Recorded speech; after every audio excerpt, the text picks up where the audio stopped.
Jelajahi cara baru mendapatkan informasi. Download Metro TV Extend sekarang. Pemirsa, pada tahun 2019 sebanyak 32 warga yang tergabung dalam gerakan Ibu Kota mengajukan gugatan citizen lawsuit atas pencemaran udara.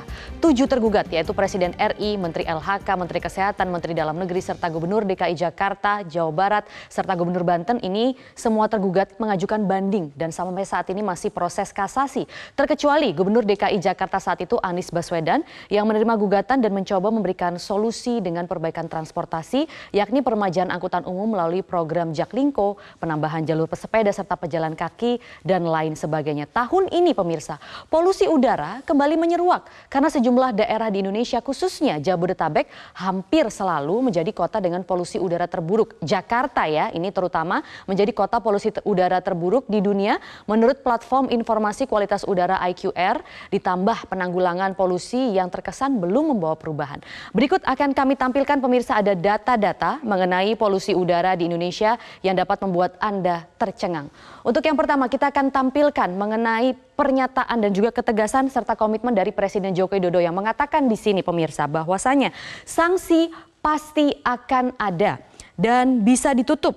Saya kemarin di rapat sudah sampaikan kalau tidak mau memperbaiki, tidak pasang scrubber, akan tegas untuk ini. Adalah pernyataan dari Presiden kemarin tepatnya di Semarang pemirsa.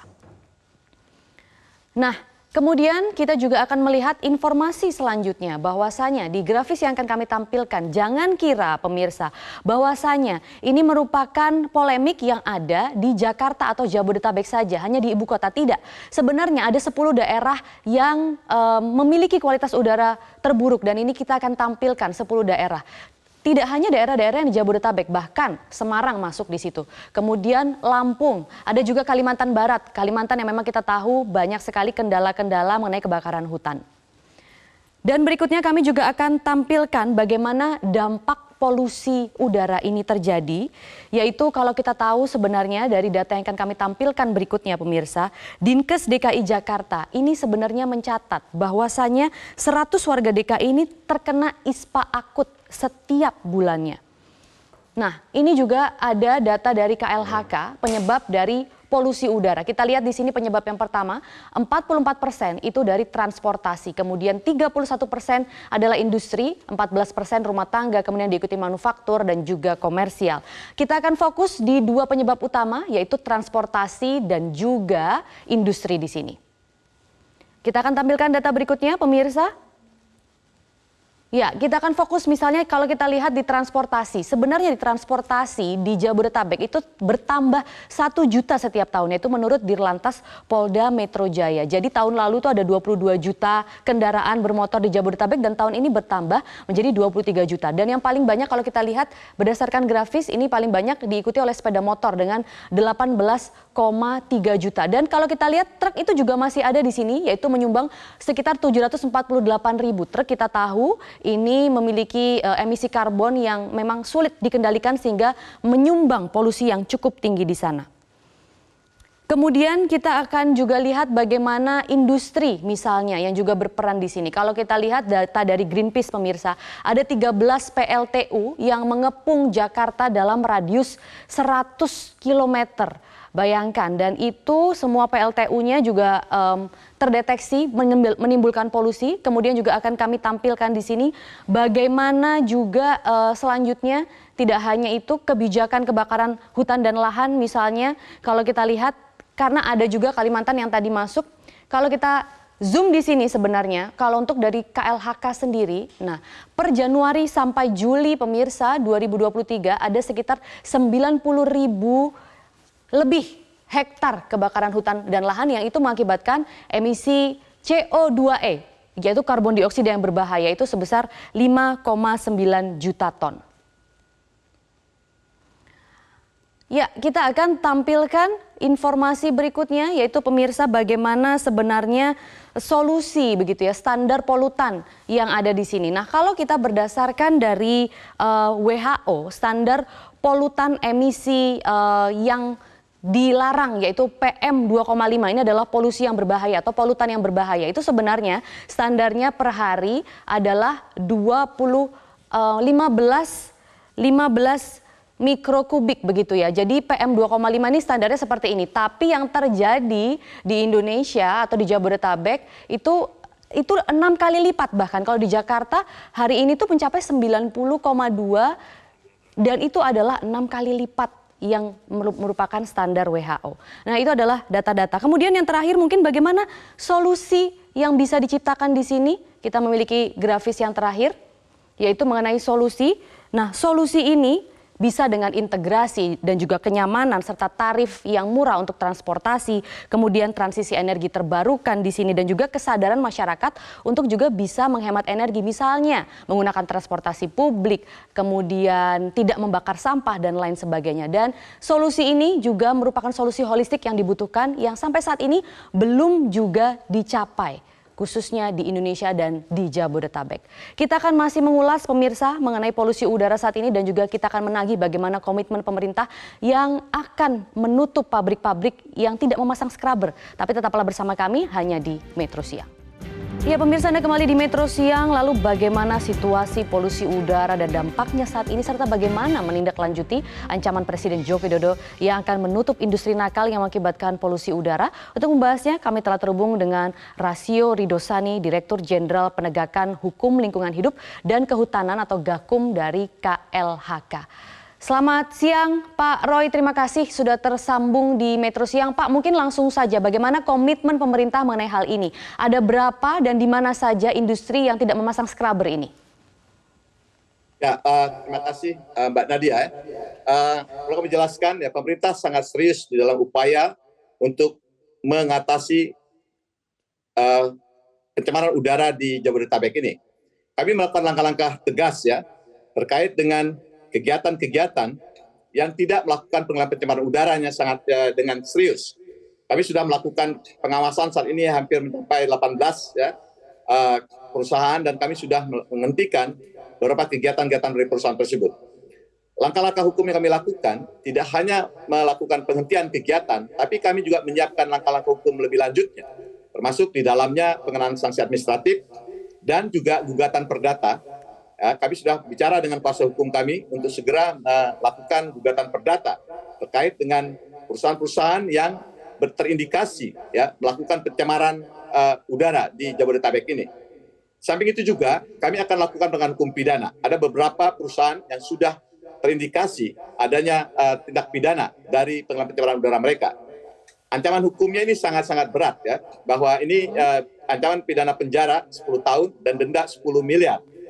Dan tidak hanya ya pengenaan ancaman penjara ya, maksimal 10 tahun dan denda 10 miliar, tapi kami akan juga melakukan ya tindakan hukum ya untuk pengenaan pidana tambahan. Kami bicara dengan beberapa penyidik kami untuk menyiapkan langkah-langkah hukum tersebut.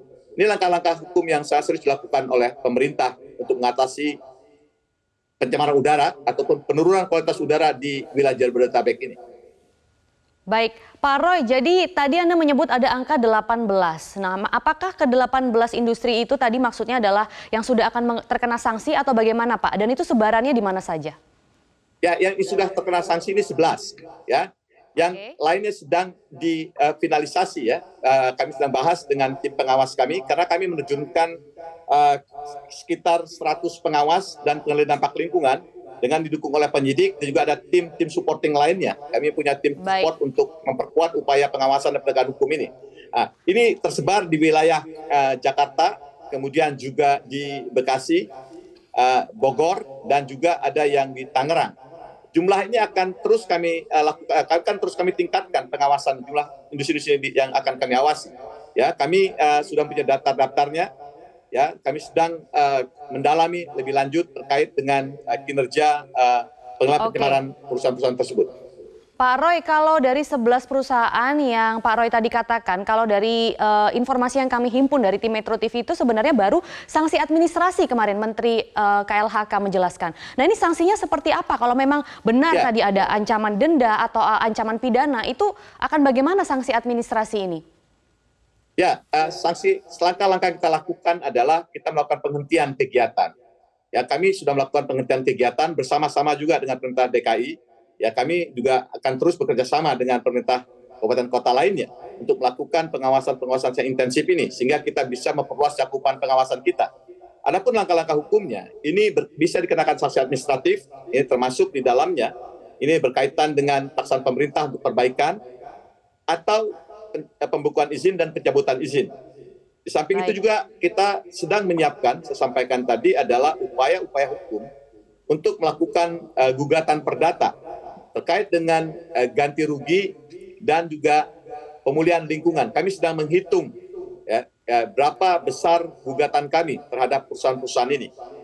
Dan yang tidak kalah penting kami sampaikan, kami juga sedang menyiapkan, ini menjadi perhatian kepada para pihak yang tidak patuh ataupun tidak melakukan upaya-upaya pengendalian pencemaran kualitas udara mereka dengan sangat serius. Kami akan juga menyiapkan penegakan hukum pidana.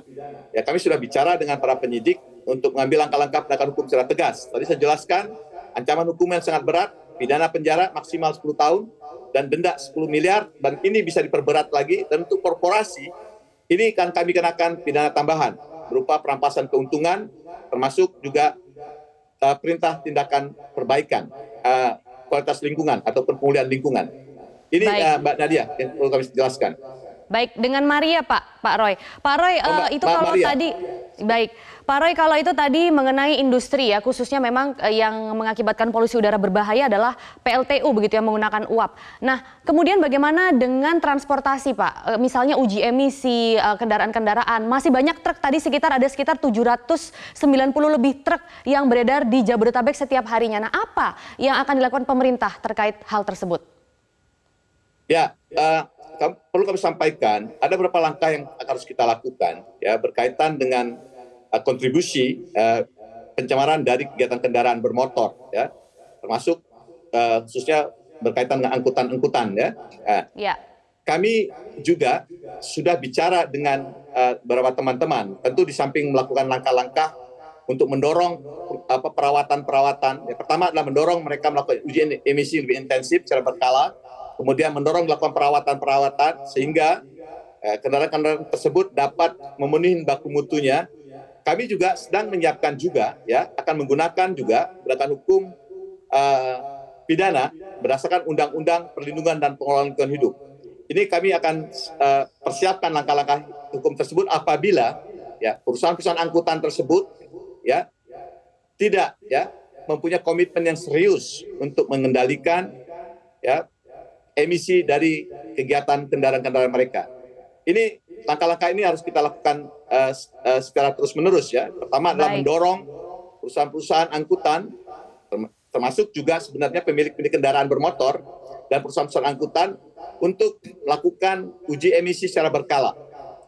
Oke. Dan melakukan perawatan-perawatan kendaraan mereka sehingga bisa memenuhi uji emisi tersebut. Namun apabila mereka tidak melakukan dengan serius, khususnya untuk kendaraan-kendaraan ya, angkutan, ya, maka kami akan lakukan langkah-langkah hukum, termasuk pengenaan ancaman penegakan hukum pidana terhadap para pemilik kendaraan tersebut. Baik Pak Roy, terakhir juga langkah tambahan apa lainnya yang akan dilakukan oleh pemerintah dalam hal ini juga KLHK untuk mengatasi polusi udara yang agar dinilai pengamat tidak kosmetik saja? Loh, saya sampaikan, kami kerja di lapangan, ini tidak kosmetik, ini kerja-kerja lapangan yang kita lakukan dan tindakan-tindakan tegas yang kita lakukan. Tentu kami terus-menerus melakukan mengidentifikasi sumber-sumber pencemar apa saja, ya, sumber-sumber pencemar apa saja yang berpotensi memberikan kontribusi besar terhadap penurunan kualitas udara di Jakarta ini. Kami mendorong dilakukan uji emisi, kami melakukan pengawasan-pengawasan terintensif dengan melibatkan pemerintah daerah, dan kami akan lakukan langkah-langkah hukum secara tegas apabila dalam pengawasan ini kami temukan pelanggaran-pelanggaran ya yang serius. Tadi saya sudah jelaskan langkah hukum kita memberikan sanksi administratif, termasuk di dalamnya bisa termasuk melakukan penerapan sanksi, pembekuan izin maupun pencabutan izin. Kita akan melakukan penegakan hukum pidana dan juga perdata. Ya, di samping itu juga kita juga terus mendorong dilakukan upaya-upaya peningkatan kesadaran masyarakat untuk bersama-sama mengatasi kualitas pencemaran udara Jakarta ini. Baik, kami akan kawal juga Pak untuk langkah-langkahnya tadi. Terima kasih Bapak Rasio Ridosani, Ya. Direktur Jenderal Terima kasih, Penegakan Bu Hukum Maria. Lingkungan Hidup dan Kehutanan Terima kasih, atau Mbak Maria. Gakum KLHK. Salam sehat Pak.